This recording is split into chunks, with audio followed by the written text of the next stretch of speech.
क्योंकि कल कयामत के दिन जो ताज सजेगा वो मेरे सर पर नहीं सजेगा, तेरे अब्बा के सर पर सजेगा। तो मेरे भाई वो गए, उन्होंने यही बात कह दी। मेरे भाई ये बात फिर दिल में घर कर गई और फिर अल्लाह का फजल ये हुआ कि वो खुद हाफिज कुरान बने, सुभान अल्लाह। तो ये बड़े एजाज़ की बात है मेरे भाई कि कुरान शरीफ का पढ़ने वाला अगर हमारे घर में मौजूद हो जाए, अल्हम्दुलिल्लाह जिस वक्त में बाप का इंतकाल भी होगा, अल्हम्दुलिल्लाह ये बेटा ये नहीं कहेगा इमाम साहब को बुला के लाओ, बल्कि वो कहेगा कि सूरह यासीन पढ़ेगा वहाँ पर। इंशाअल्लाह उस सूरह यासीन की बरकत ये होगी कि रूह भी इंशाअल्लाह आसानी से निकल जाएगी, है ना। अब जिसके डालने आराम से डालना, इधर तवज्जो है आपकी। हाँ, आप फूलों से निपटें, फिर मैं अपने मेहमान को पेश करूँगा आपके सामने।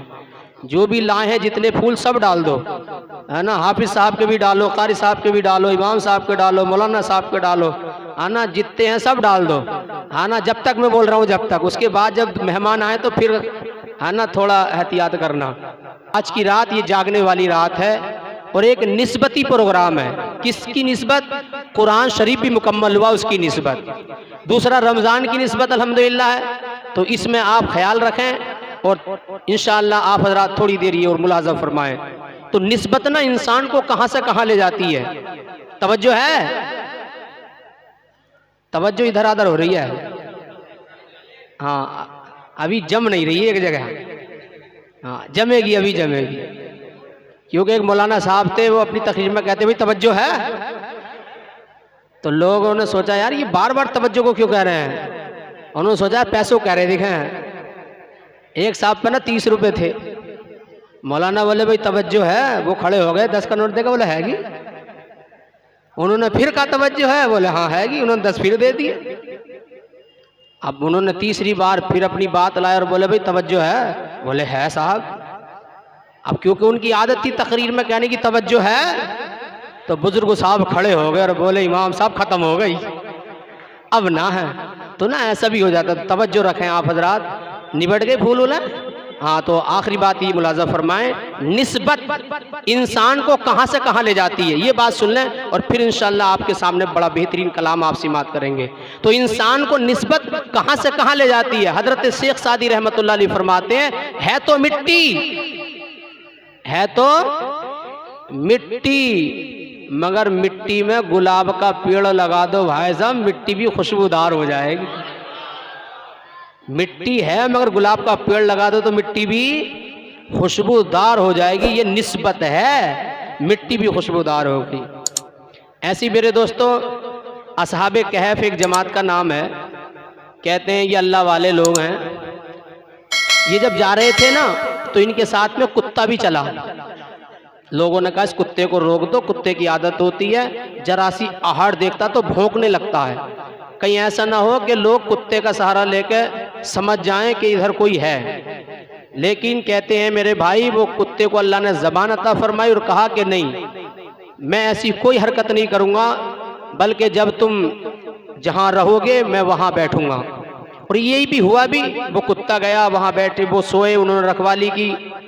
अल्लाह ताला को उस कुत्ते की अदा भी पसंद आई और इतनी पसंद आई अल्हम्दुलिल्लाह, इतनी अल्लाह ताला ने कुरान के 15वें पारे में उसका जिक्र भी फरमाया। ये हाफिज कुरान बैठे हैं, पूछ लेना, कुरान के 15वें पारे में उस कुत्ते का जिक्र भी फरमाया अल्लाह ताला ने, जो अल्लाह वालों से प्यार करने वाला एक कुत्ता है। और फिर मेरे भाई मकाम क्या मिला इस प्यार का। मेरे भाई देखो सब एक से नहीं होते मेरे भाई। कुत्ता मेरे दोस्त एक वो भी था जो हजरत अब्दुल कादिर जिलानी की बारगाह में रहता था, शेर को फाड़ दिया था मेरे भाई उस कुत्ते ने। तो इसलिए मेरे दोस्तों जहाँ हमारी अकल काम ना करे, अगर वो काम नबी करे तो मोजज़ा होता है, वली करे तो करामत कहते हैं। तो तारीख में आता है वो कुत्ता मेरे भाई अल्लाह वालों से प्यार करने वाला है।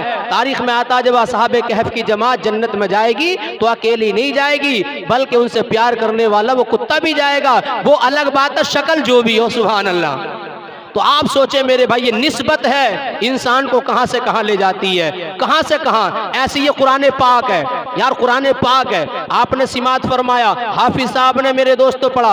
अब ये निस्बत की बात है। यहाँ इतने लोग बैठे हैं, कोई 50 रुपए मीटर का कपड़ा पहन के बैठा है, कोई 100 रुपए मीटर का कपड़ा पहन के बैठा है, कोई 20 रुपए मीटर का कपड़ा पहन के बैठा है। लेकिन आप कितना भी कीमती कपड़ा आपने लिया हो, मेरे भाई कभी होठों से चूमा नहीं होगा, आंखों से लगाया नहीं होगा, कभी मेरे भाई सीने से खूब चिमटाया नहीं होगा। लेकिन यार यही कपड़ा भले ही 50 रुपए मीटर का क्यों ना हो, अगर इस कपड़े की कुरान की जुज़दान बना दी जाए, किस्मत मेरे भाई आप देखें, कुरान की जुज़दान बना दी जाए। अब वो कपड़ा तो कम कीमत वाला था मगर निस्बत कीमत वाले से हो गई है, कुरान पाक से हो गई है। अब वो कुरान पाक जब उठाया जाएगा तो अल्हम्दुलिल्लाह कपड़े को आंखों से भी लगाया जाएगा, होठों से भी चूमा जाएगा। तो अल्हम्दुलिल्लाह ये निस्बत है, इंसान को कहां से कहां ले जाती है। तभी तो मेरे दोस्तों हाफिज कुरान के बारे में मैंने पढ़ा है, कुछ लोग ऐसे हैं कि उनका बदन ही नहीं खाएगी मिट्टी। नंबर 1 पर अल्लाह के नबी, फिर है मेरे भाई शहीद, मेरे दोस्तों औलिया इकराम, जो सच्चे औलिया इकराम हैं उनका बदन मिट्टी नहीं खाएगी। फिर है मेरे दोस्तों आलिमे बाअमल, उनका बदन मिट्टी नहीं खाएगी, पूरी जिम्मेदारी के साथ बोल रहा हूं मेरे भाई। और फिर है हाफिजे कुरान के जो हाफिजे कुरान है और बाअमल है मेरे भाई, उसका बदन मिट्टी नहीं खाएगी। और 2 काम तो ऐसे मैं भी कर सकता हूं, आप भी कर सकते हैं। एक वो बंदा कि जिसने अपने बदन को गुनाहों से बचा के रखा होगा, उसका बदन भी मिट्टी नहीं खाएगी। और एक वो बंदा कि जिसने नबी करीम सल्लल्लाहु अलैहि वसल्लम पर हमेशा दरूद पाक को पढ़ा होगा, उसका बदन भी मिट्टी नहीं खाएगी। बल्कि ऐसे बंदे जब कब्र में जाएंगे अल्लाह का हुक्म पहले हो जाता है, ये कब्र होशियार हो जा, ये वो बंदा है जिससे मैं राजी हूं, इसका बदन ना खाना, इसका बदन ना बिगाड़ना। तो कब्र भी कहती होगी मौला अरे जो तुझसे राजी है, जो तू जिससे राजी है मैं भी उससे राजी हूं। ए मौला तेरा हुक्म है, मैं इसका बदन ना खाऊं, मैं इसका बदन ना बिगाड़ूं। ए मौला आने तो दे, मैं इसका कफन, बदन तो दूर की बात, मैं तो इसका कफन भी मैला ना करूंगी, कफन भी मैला ना करूंगी। तभी तो शायर ने कहा है जमीन मैली नहीं होती, ज़मन मैला नहीं होता, मोहम्मद के गुलामों का कफन मैला नहीं होता। मोहब्बत कमली वाले से ये जज्बा है सुनो लोगों, वो जिस मन में समा जाए वो मन मैला नहीं होता। तो अल्लाह की बारगाह में दुआ है अल्लाह हम सब की हाज़िरी को कबूल फरमाए, अल्लाह ताला इस महफिल को अपनी बारगाह में कबूल फरमाए। और जिन हजरात ने भी जिस तरीके से अल्हम्दुलिल्लाह हदिया लिया है अल्लाह सब के हदिया कबूल फरमाए। आमीन व आखिर दावाना अनिल हम्दुलिल्लाहि रब्बिल आलमीन। आइए अब आपके